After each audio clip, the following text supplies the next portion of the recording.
Here with Coach Reina after dropping a couple tough duels. You don't have quite the lineup I'm used to seeing. Some injuries, I'm guessing. Yep. Tell me a little bit about today and how you deal with this time of the season when people are banged up. Yep, we actually, last weekend, we had 5 starters out of the lineup, and we had to forfeit a weight. And the guys really rallied and pulled it together. We had wins over Harvard and Brown. We came in, we had 2 guys back.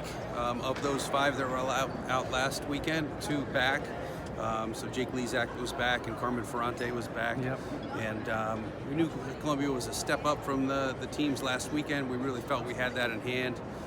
We lost a match with a 5-point lead at 174 in the final 15 seconds, going for the major, and ended up looking like he had a takedown with backs and got reversed to his back and gave up a 1-point loss, and that was really the crux of it.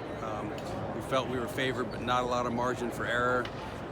And then also not managing the lead at 133. Carmen Ferrante had a lead in the final bout against Columbia. So those 2 really stung. We had those leads. We were in position to win it and win those 2 matches, and that duel isn't even that close.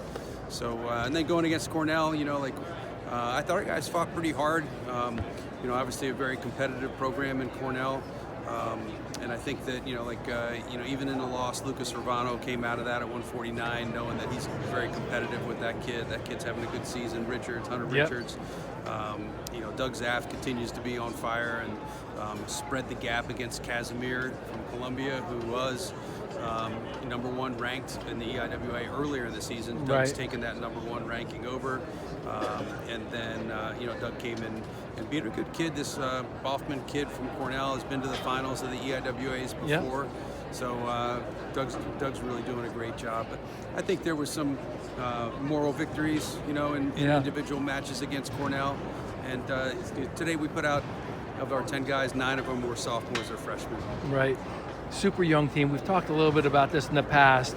How much do you think where they grow that first year, right? Because there's no red shirting here generally, right? And tell me a little bit about that growth process. Yeah, there's tremendous growth going on, and I think, sometimes the guys, you can't see the whole forest through the trees, and they're not seeing that all the time, but there's no question there's tremendous growth happening here. These guys are getting a lot of experience early in their careers.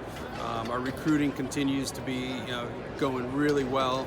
We've got, I think, our 3rd consecutive nationally ranked recruiting class in this high school seniors, the 2020s, and we've got a great jump on our 2021s, 5 really big-time commits.